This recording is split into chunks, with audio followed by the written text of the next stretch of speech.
Better Life Media, America's leading source for life improvement, presents Brian Tracy. Secrets of Self-Made Millionaires.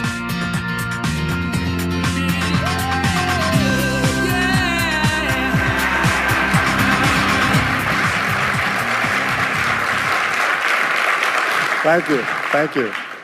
Thank you for being here. I have some good news for you. More people are going to make more money in the next few years than have been made in all of human history. In the year 1900, there were 5,000 millionaires in America.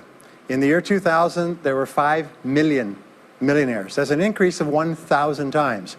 Now, there was a leveling off in 2001, 2002. In the last 2 years, the number of millionaires has jumped 33%. It's jumped to 8.2 million millionaires in America, and virtually all of them are self-made, which means they started without a pot to you-know-what in or a window to throw it out of. And they've made it in one generation. When we look at the wealthiest people in America today, Warren Buffett, Michael Dell, of course, Bill Gates, Paul Allen, and the Walton family, all first-generation multi-billionaires. We have a $12 trillion economy today that is growing at the rate of $500 to $600 billion a year, and all that money is going through somebody's fingers, and your job is to make sure it goes through yours and some of it sticks. Is that a good goal for today?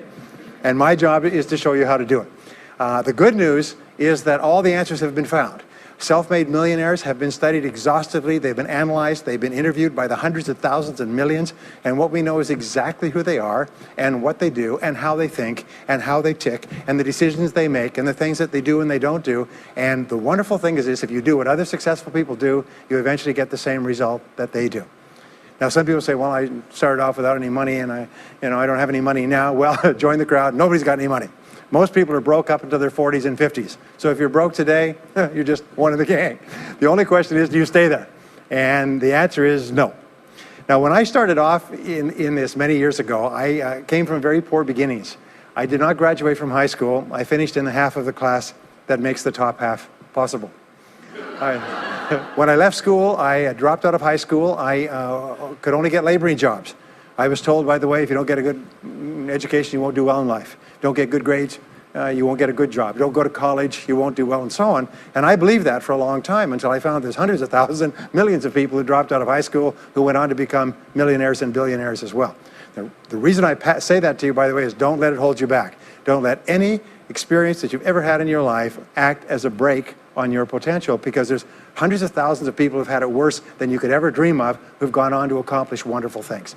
So, I worked at laboring jobs for several years. I worked in construction, I worked on farms and ranches, I worked in factories putting nuts on bolts hour after hour. And one day, in a state of frustration, I began asking this question: why is it that some people are more successful than others?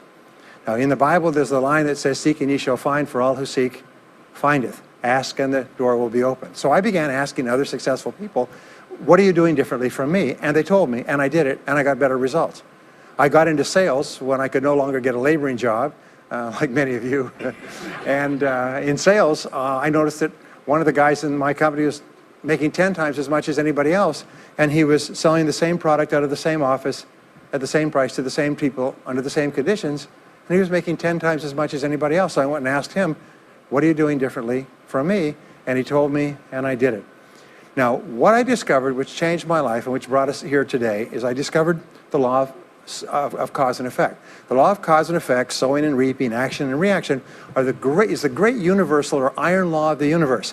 What it says is that everything happens for a reason, is that there are no causeless effects, is that even if we don't know what is causing the effect, we trace it back. It's the basis of the scientific process, of all medical research, of all marketing, of all business, is if you can define an effect that you want, you can trace it back and find somebody who at one time did not have that effect, and then find out what they did, and then do the same things, and you eventually get the same results.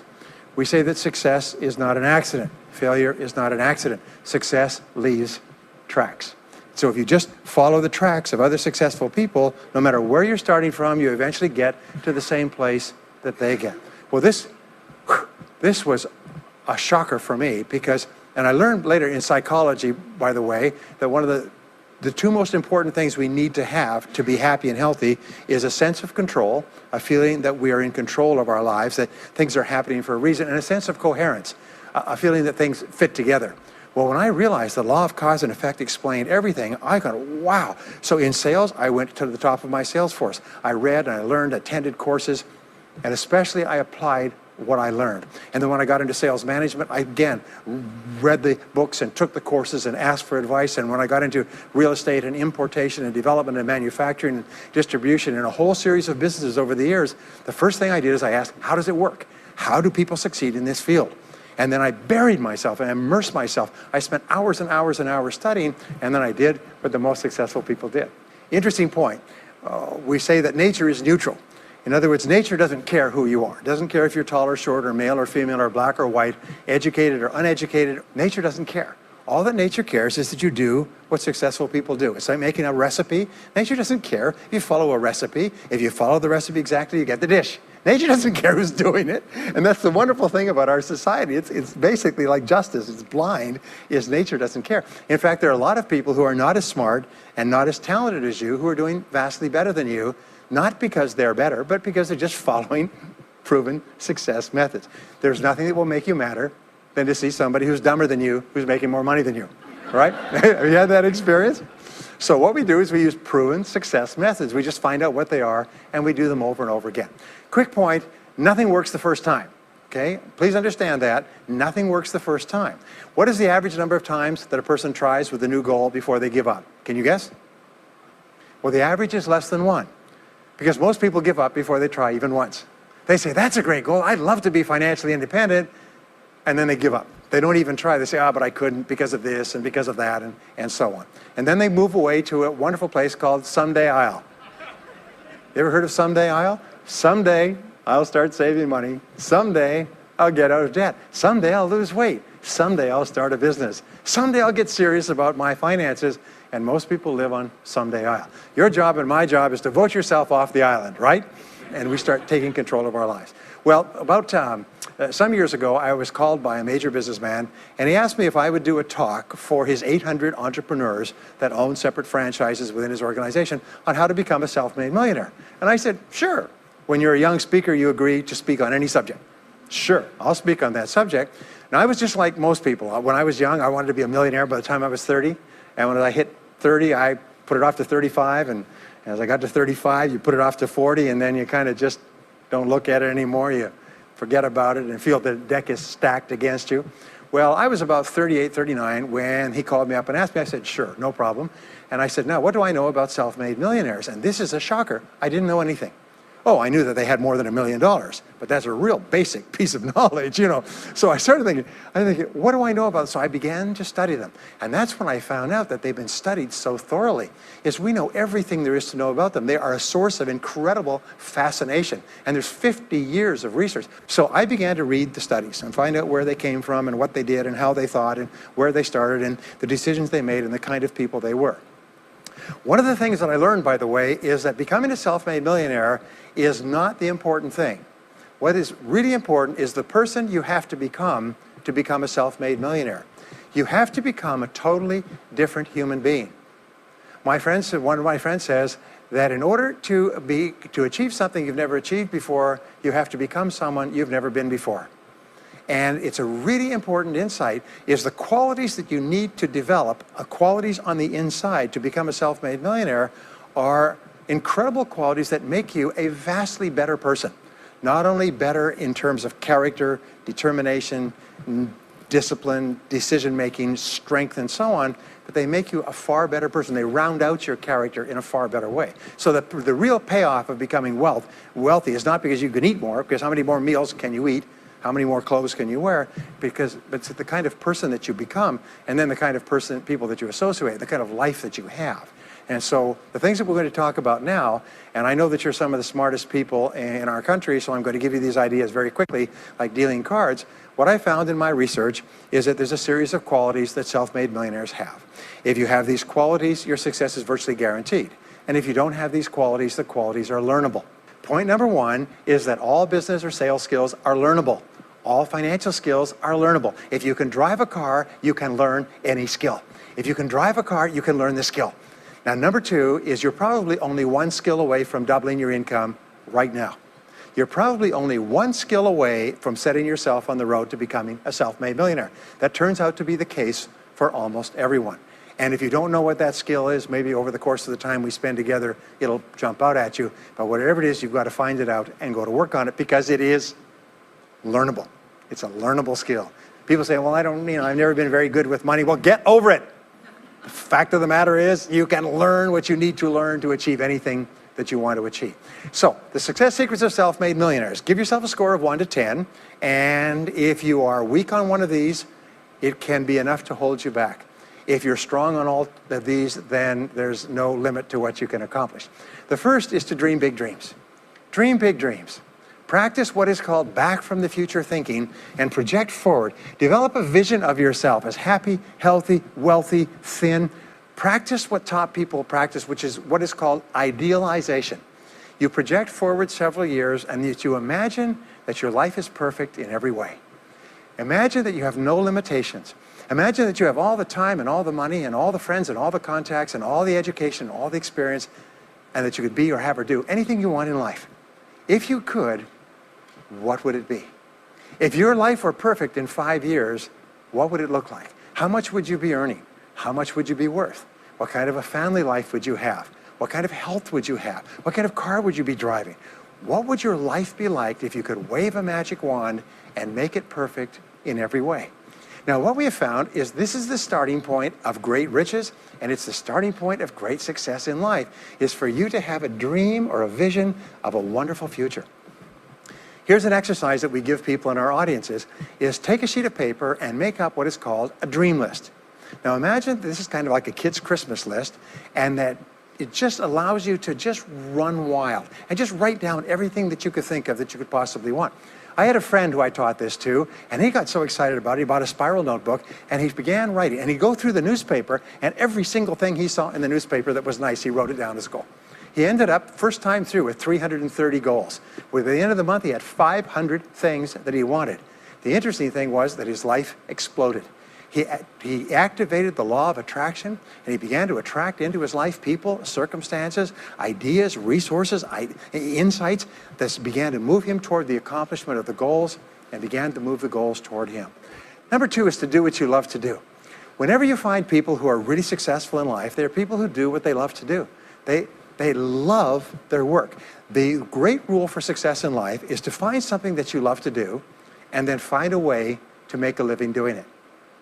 Now, when you find what you love to do, it'll be something that gives you energy, it motivates you, it enthuses you. It's probably something that you were meant to do from the time you were born. And when you ask self-made millionaires, what sort of work do you do? They'll often say, I've never worked a day in my life. I just do what I like to do. I had a graduate in my course once who came up to me and said, you know, that's interesting. He said, when I was a little boy, I loved to study airplanes. He said, I got airplane books, and I had airplane models, and I had toy planes, and then I got into competitions with remote-controlled planes. He said, when I grew up and went to school, I studied aeronautical engineering. He said, today, he said, I'm 35. He said, I own 3 companies. One builds small aircraft. Another one repairs and services small aircraft. Another one is in leasing and chartering small aircraft. He said, I've never worked a day in my life. He said, I've just played with planes since the time I was a kid. So one of the things that you can do is go back to the time when you were young, as a child between the ages of 7 and 14, before you discovered boys or girls, and what is it that you really love to do? And you'll often find that within that is something you're supposed to do as an adult. Number 3 is commit to excellence. Now this is really, really important, and I had a hard time with this as a young man because I was never good at anything. I was never picked for any team, and if I was picked, I was the first person cut. I got lousy grades in every class. I got fired from multiple jobs. I even got fired from a job pumping gas once. Can you imagine that? Being fired for pumping gas because you're no good. They came out and said, you're no good at pumping gas. How can you be no good? Little old ladies can pump gas, and here I was no good at pumping gas. Anyway, so I got fired. I went from job to job, and then I discovered that all people who are successful are excellent at what they do. You know the old question they asked Willie Sutton, the bank robber, why do you rob banks? He said, well, that's where the money is. Well, being in the top 10% is where the money is. So what you have to do is you have to pay any price and make any sacrifice to get into the top 10% in your field. Now here's the good news. If you're doing what you love to do, you will want to be in the top 10% in your field. If you don't want to be excellent at what you're doing, it means you're in the wrong field. It just means that you're marking time, you're treading water. And there's a lot of people who are in their field and they do their job and they go home at night, they don't think about their work and so on. And this kind of an attitude means that you have no future. You have a very shaky present. That crackling sound you hear is the ice breaking under your feet, okay? And you have no future, because if you're not doing what you love to do and throwing your whole heart into it, you're just marking time. But everybody is designed so that there is something that you love to do that you can do well. And the fact that you love it means that you probably have the ability to excel at it. So make this decision to get into the top 10%. And let me tell you what changed my life. Here I was struggling in my late 20s, and I learned this. It was a breakthrough thought. Is that everybody's in the top 10% started in the bottom 10%. Everybody who's doing well was once doing poorly. Everybody who is at the top of your field today was once not even in your field at all and didn't even know it existed. What that means is that if you're willing to pay the price and work hard and make the sacrifices, you can get into the top 10%. Now, how long does it take? It doesn't take a week or a month. Most people are really impatient. And to achieve mastery in your field takes 5 to 7 years. People say 5 to 7 years. Geez, I'll be 5 to 7 years older before I start enjoying the big rewards. Well, how much older will you be in 5 to 7 years anyway? Now, here's an important point. Are you ready? The time is going to pass anyway. The time is going to pass. 5 to 7 years from now, 5 to 7 years will have passed. The only question is, are you going to be at the top of your field, or you're still going to be down there with the mediocre 80%? And the wonderful thing is this: is nobody's better than you, and nobody's smarter than you. If anybody else is at the top of their field, it means that you can be at the top of your field. Just go to them and find out how they got there, because they started at the bottom. Now, it may take longer for some people and less for others, but everybody who puts one foot in front of the other and keeps moving eventually gets there. And that's where all the rewards are. And not only that, that's where all the joy in life is. When you're really good at what you do, you feel wonderful about yourself. You're respected and esteemed by everybody around you. You can write your own tickets. You can open any door when you're good at what you do, because you get up in the morning and you know you're good. And that is more important than the rewards that go with it. The next key is to develop your unique talents and abilities. Every single person is designed from infancy with special talents and abilities that, if you develop them to their height, can enable you to accomplish anything you want in life. Everyone is genetically structured to be able to do something superbly, to do something they enjoy, to do it well, and to get great satisfaction from it. Peter Drucker often asks the question, what are you good at? What are you good at today? What should you be good at? What could you be good at? What will you be good at? And so one of the questions that we ask is, looking back in your life, what has been most responsible for your success up to now? What has been most responsible in the past? What is it that you have done that has gotten you the best results? Because as we said before, success leaves tracks. And if you look back into your past, you'll often find indicators that guide you to your future. Do you remember that fellow that won $300 million in the lottery? He was a high school physics teacher.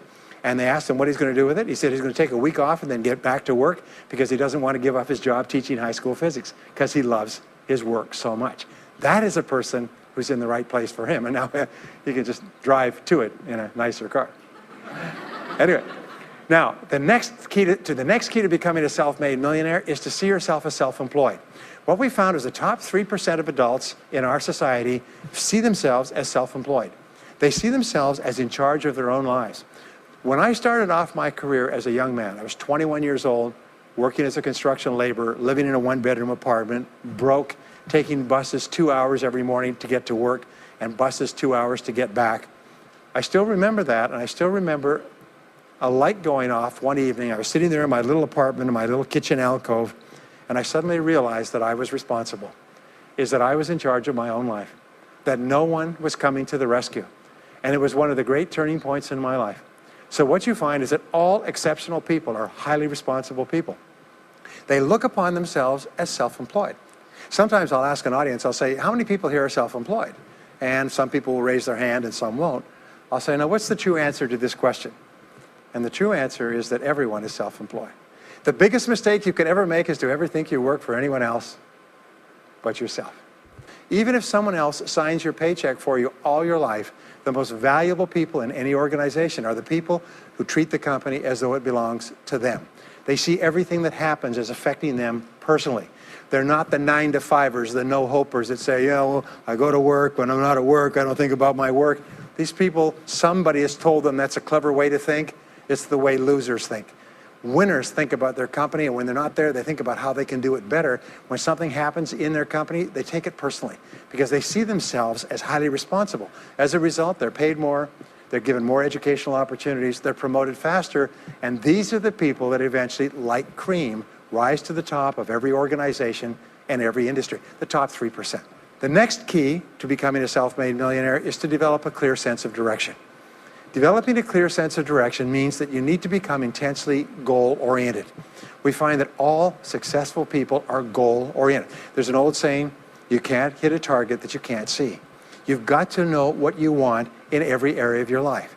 Some years ago, I worked with the Hunt Oil Company in Texas. The Hunt Oil Company was founded by H.L. Hunt, who became the wealthiest, self-made, multi-billionaire in the world.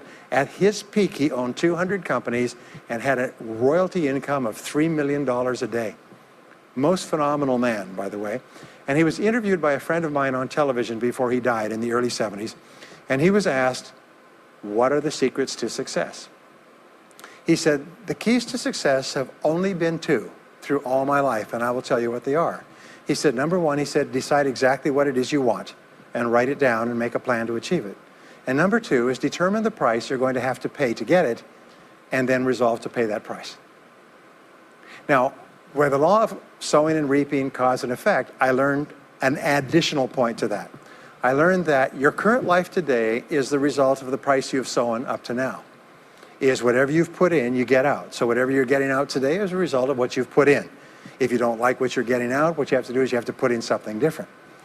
What I found is this, is that life is always just in the long run. So therefore, life says this, is there's a price you have to pay, and there's two qualities. First of all, you have to pay the price in full for your success of study, preparation, hard work, and so on. And second of all, you have to pay the price in advance.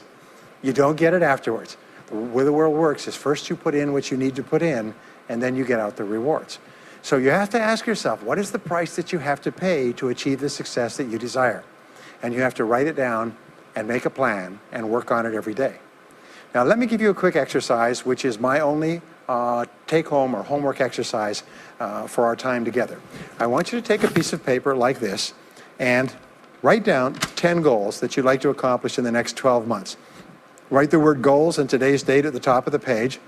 Write down 10 goals you'd like to accomplish, and then ask yourself this great question. If you could only accomplish one goal on this list, but you could accomplish it within 24 hours, which one goal would have the greatest positive impact on your life?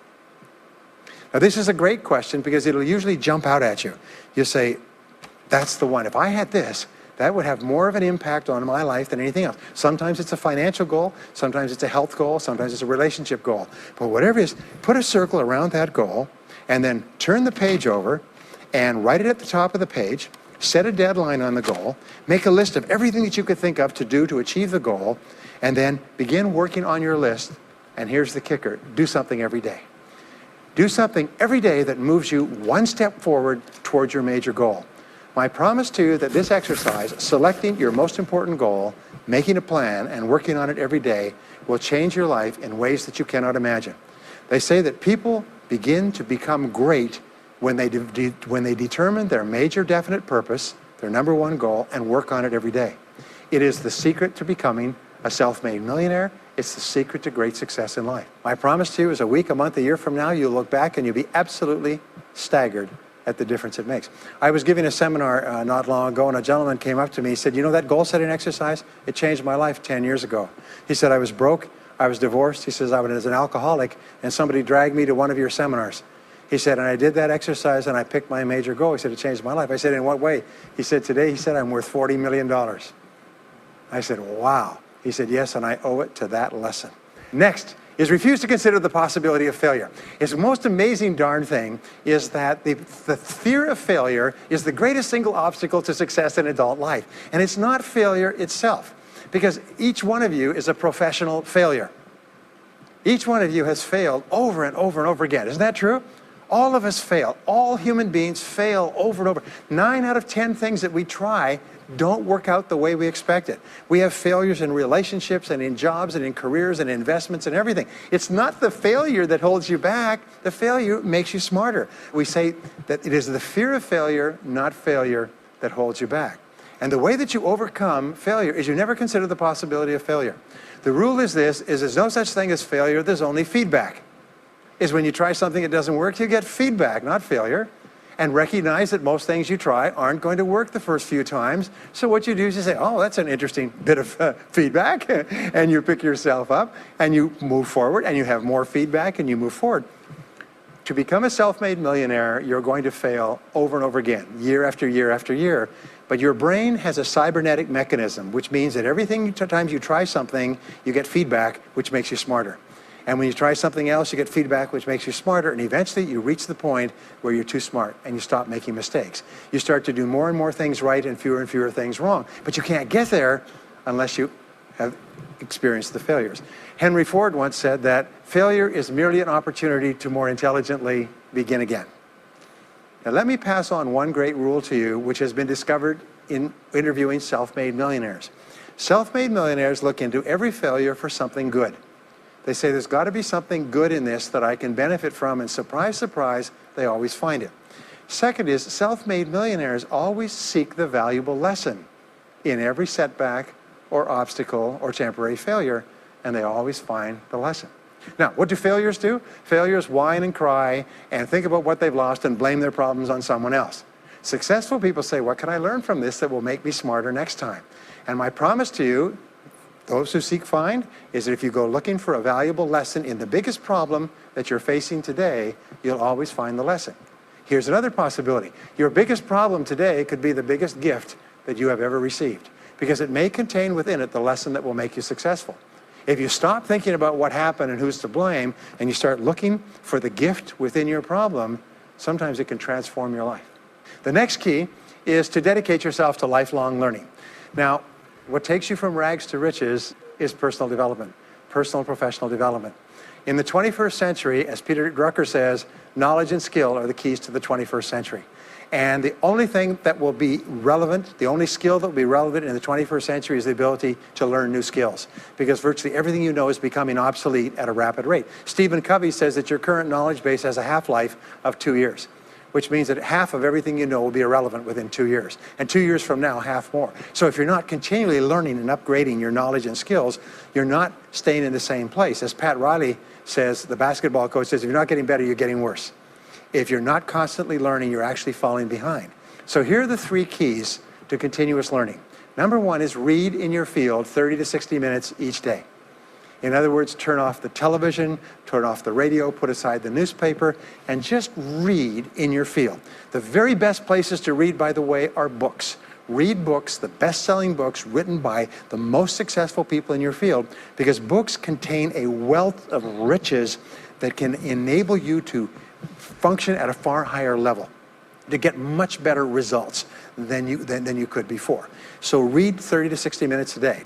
I've had people tell me, countless people over the years, that reading an hour a day has doubled and tripled their income within a year.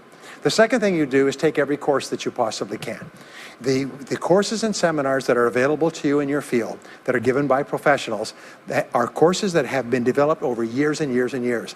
They have been tested and tested and tested. The person who is talking to you for several hours has spent thousands of hours learning their subject. They have dry tested this or done test runs with thousands of other people. When you take a course, you can learn enough information in 1 or 2 days, more than you could learn in 2 or 3 years or maybe even a lifetime, all distilled and put together. People say, I can't afford a course. You cannot afford not to buy books. You can't afford not to go to courses. Some years ago, I had a dentist, and he was a very successful dentist. I was recommended to me by a friend. And this dentist retired at the age of 53. And just before he retired, he sold his practice for about $2 million. Just before he retired, he told me why. He said about 8 years before, he had attended a dental congress in Hong Kong. This is from California. He'd flown all the way to Hong Kong to attend this international dental congress because there were specialists giving private lectures, sort of plenary sessions on the side. And he attended this session, and it was on particular technique of cosmetic surgery that this dentist had developed that no one else knew, where you could basically straighten out a person's entire front jaw so they look beautiful at a very low cost, at a very high level of effectiveness. He came back and he began implementing this in his practice. People began flying from 500 to 1,000 miles away. Every dentist sent their families, members, and themselves to this dentist. He was able to charge whatever he wanted to charge. He said 8 years later, he retired as a self-made millionaire at the age of 53 to enjoy his money for the rest of his life from what he learned from one session at one convention at one course. Now, that is a true story, and maybe it's an exception, but you can never tell where the information is going to come from. The third way that you can upgrade your skills is listen to audio programs in your car. The average driver drives 500 to 1,000 hours a year, 25 to 50,000 miles. If you listen to audio programs in your car, according to the University of Southern California, you will get the equivalent of almost full-time university attendance just listening to learning material as you drive around. It can totally and profoundly change your life. Very, very important. Here's an interesting point. The more you commit yourself to becoming the best person you can be, the more you like yourself and respect yourself. The more energy you have, the bigger goals you set for yourself, the more you persist. When you invest in yourself and you read and learn and upgrade your skills, you're telling yourself, wow, I am a person with a great future, and it's up to me to maximize my potential. And your self-esteem goes up, your self-respect goes up, your sense of personal pride goes up, and you started to get promoted more and paid more in every part of your life. Well, the next is to develop a workaholic mentality. In our society today, you hear all these people talking about take it easy, have balance in your life, relax, lean back, have fun at work, happy, get along with your coworkers. This is loser talk. Loser, loser, loser. Now, there's a time in your life when you can back off, all right? You can take it easy. But that's when you've made it, not before you've made it. Because before you've made it, you're in a competition with hundreds of thousands of millions of other people, like at the Olympics, who also want to make it. And in order for you to win, you are going to have to work harder and work better and work smarter than they do. So the rule is to develop a workaholic mentality. What does this mean? It means that you start a little earlier, you work a little harder, and you stay a little later. Use what I call the 40+ formula. The 40+ formula says that working 40 hours a week gets you survival, and that's all. You work 40 hours a week, you survive. You make no progress. You don't go ahead. You just barely hang on. Every hour that you invest in your work or yourself over 40 is an investment in your future. So you can tell what your future is going to be with unerring accuracy by looking at how many hours over 40 you put in. Now, how many hours does the average self-made millionaire in America work until he passes the $1 million mark? 59. Some of them work 70, 80, 90. The average is 59 hours. How much does the average top executive work? 59 hours. So that's rule number one, is the hours you put in over 40. If people say, well, my office is locked and I can't get in more than 40 hours a week, then good. Then spend the rest of the time investing in yourself, getting better at your work when you do it. Now, here's my second principle, and this principle changes your life. It is this, is work all the time you work. When you work, work, don't play. Fully 50% of working time today is wasted, and it's wasted in idle conversation, personal business, family phone calls, surfing the internet, reading the newspaper, drinking coffee, long lunchtimes, coming in late and leaving early. And then the other 50%, you're scrambling because you're behind because you wasted so much time fooling around. Now you start to work, and you don't work on high priority tasks. You try to get rid of all the little stuff. So what happens is the big tasks begin to build up like an avalanche overhang, and they cause enormous stress. And you go home at night and you're thinking about this job, I've got to get this project finished, but I can't discipline myself to stop talking to my coworkers. Every time one of them comes in, like automatic, like a conditioned response, it's blah, blah time. Chatter, chatter, chatter, chatter, chatter, chatter, chatter, chatter. No, what you have to do is work all the time you work. If someone comes in and says, hey, you've got a minute to talk, you say, yes, but not now. Why don't we talk after work? Meanwhile, I've got to get back to work. I'll tell you what, why don't you go down the hall and ruin his career? But don't stand here and ruin mine. It's really important. There's a great story of a little girl goes to her mother and says, Mommy, why is it Daddy always brings his briefcase home and he works in the evenings and he works on the weekends and he doesn't spend any time with the family? And she says, well, honey, you have to understand, Daddy can't get all his work done at work, so he has to bring it home. She said, why don't they put him in a slower class? Next key is to get around the right people. This is a key for becoming a self-made millionaire, is get around the right people. Dr. David McClellan at Harvard did studies for 25 years looking into why it is that some people succeeded greatly in life. What he found was as much as 99% of your success in life is going to be determined by what he called your reference group. Your reference group are the people with whom you habitually associate. They're the people that you associate with at work, the people you associate with home, your church, your political party, your social circle. What he found in working with people is that changing a person's reference group totally transformed the way they think. Why?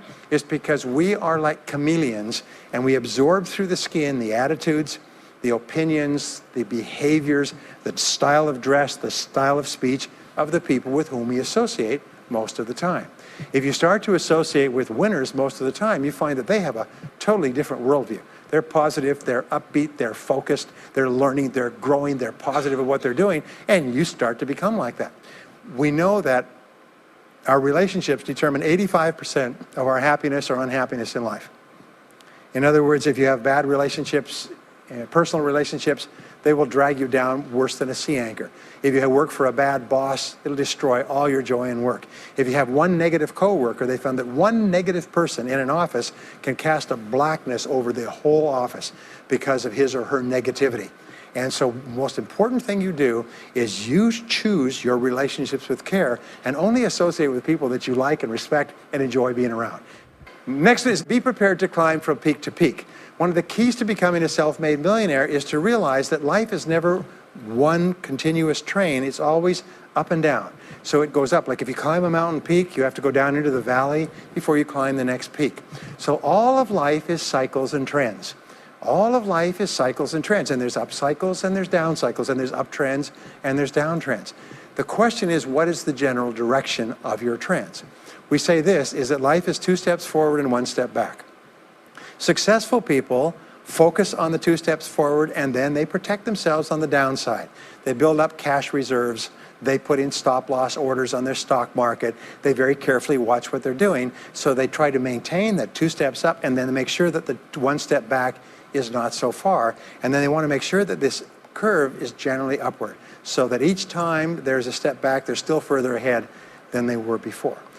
The next one, which is to develop resilience and bounce back. Developing resilience and bouncing back is one of the key qualities of self-made millionaires, because as I said right at the beginning, most things won't work. This is a very interesting point, is that you're going to be knocked down over and over again. And what we know, as my friend Charlie Jones says, is you have to bounce, don't break. And when things go wrong, bounce. And so what I learned many years ago was this interesting technique of what is called mental rehearsal. And mental rehearsal says that you mentally prepare for the inevitable downturns before they occur. So you say, all right, in the course of life, things are going to go wrong, but when they do, I'm not going to become upset. I'm not going to get mad or angry or anything else. I am just going to take it and learn from it and pick myself up and keep going. Sometimes I ask this question, does anybody here have any problems? Everybody says yes, everybody's got problems. Well, here's the rule, is all of life is a continuous series of problems. They never end. The problems just keep on coming, like the waves of the ocean. The only break in this unbroken series of problems will be the occasional crisis. So life will be problem, problem, problem, problem, problem, problem, crisis. Problem, problem, problem, problem, problem, crisis. It's like the waves of the ocean. 6 problems and a crisis, 6 problems and a crisis. Which means that everybody here is either in a crisis right now, has just gotten out of a crisis, or is just about to have a crisis. So what we have found is this, the hallmark of superior people, 30 years of research, is how you respond to a crisis. How you deal with problems and how you respond to a crisis. And what we have found is this, is superior people look for the solution to every problem. They don't allow themselves to become upset and angry. When something goes wrong, they say, okay, what's the solution? And they become intensely solution-oriented. When you have a very intense problem, that stimulates creativity to solve the problem. So what you do is you write and define the problem clearly. If you have a problem, you say, wait a minute, what is my problem? What is it that I'm worried about? And write it down. And the very act of defining a problem clearly often triggers the solution to the problem. One last technique that I want to give you with regard to your major definite purpose. And if you only do these two things as a result of our time together, they will transform your life. You've already identified the one goal that can have the greatest positive impact on your life. Now what you do is you take that goal and you write it at the top of a page in the form of a question. And you say, let us say your goal is to double your income. That could have a major impact on your life. You say, what are all the things that I could do to double my income in the next 12 months? Write it as a clear question. Even better, if you're earning $50,000 a year today, write, what could I do to earn $100,000 over the next 12 months? The more specific the question, the better. Then you devote yourself to writing 20 answers to this question. You must write a minimum of 20 answers. Work harder, work smarter, start earlier, stay later, change occupations, upgrade my skills, whatever it is, keep forcing yourself to write till you've written 20 answers. We call this mindstorming. The first 3 to 5 answers will be easy. The next 3 to 5 answers will be difficult. The last 10 answers will be incredibly difficult. But I have given this exercise to people who've gone on to become millionaires so many times I've lost track, because they often find that the 20th answer changes their whole life. And if you've ever done this once, it's absolutely staggering. More people have become millionaires with this simple idea of mindstorming, what I call the 20 idea method, than any other single method of creative thinking ever discovered. Once you've got your 20 answers, pick one answer and take action on it immediately. Once you've got, it doesn't matter what it is, just take one answer and take action on it, and that will keep you thinking and acting creatively all day long. The next key to becoming a self-made millionaire is to become an unshakable optimist. An unshakable optimist means that you think and talk about what you want most of the time. Optimists think and talk about what they want. They look for the good in every situation. They seek the valuable lesson. They're constantly feeding their mind with great ideas, which opens up new perspectives. What I have found is that optimists have 3 wonderful qualities. Number 1 is they learn more things. As a result, they dramatically increase the likelihood that they will learn the right thing at the right time. Number 2 is they try more things, which dramatically increases the likelihood that they'll try the right thing at the right time. And number 3 is they persist. They never give up. Optimists make a decision that once they've decided they're going to become wealthy, they just never stop until they achieve that goal. Now, will they have many setbacks and obstacles and difficulties? Do you know that almost everybody succeeds in a different direction from what they originally intended or from what they originally thought? But they just keep going. Almost like a football player running down the field, running, blocking, changing, moving back, forward, continually, but never loses sight of the goal.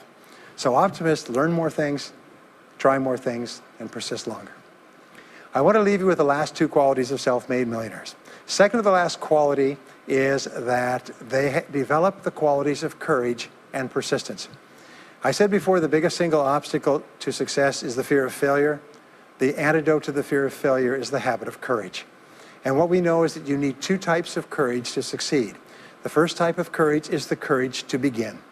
It's the courage to launch with no guarantees of success. Someone once said that if all obstacles must first be removed, nothing will ever get done. So successful people are willing to think, plan, make decisions, and then take action with no guarantees. We say leap and the net will appear. Take action with no guarantees and then learn. The second part of courage is the courage to endure. It's the courage to persist.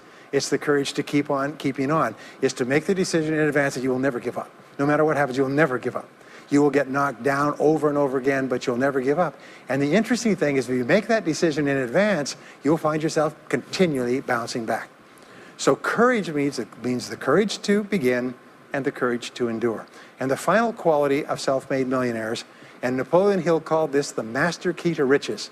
After studying 500 of the richest people in American history, he said it's the quality of self-discipline. It's the ability to make yourself do what you should do, when you should do it, whether you feel like it or not. The quality of self-discipline is the quality that will make you a big success. It's the ability to force yourself to do what you know you should do. And here is the wonderful discovery. Is persistence is self-discipline in action. Every time you persist, you build your self-discipline. Every time you practice self-discipline, you build your ability to persist. And the 2 of them are tied into your self-esteem. So the more you persist, the more you like yourself. And the more you like yourself, the more discipline you have. And the more discipline you have in practice, the more you like yourself. As a result, the more you persist. And eventually you get onto an upward spiral where you become absolutely unstoppable. You reach the point where you know you can achieve the goal and nothing in the world can stop you. And every step that you take forward makes you stronger and stronger and stronger until finally people say, I know one thing about him, I know one thing about her. You cannot stop him or her. Once they decided they want something, they will not stop until they get it. And when you develop that quality, there will be nothing that is impossible to you. So let me just leave you with these last points. We're living at the very best time in all of human history. More people are going to make more money in the next few years than have ever been made in all of human history. More people are going to become millionaires and are becoming millionaires today at a faster rate than we've ever thought possible. And no one is better than you and no one is smarter than you. And if you do what other self-made millionaires do, then nothing in the world can stop you from eventually getting the same results as other self-made millionaires. And I hope you do. Thank you very much.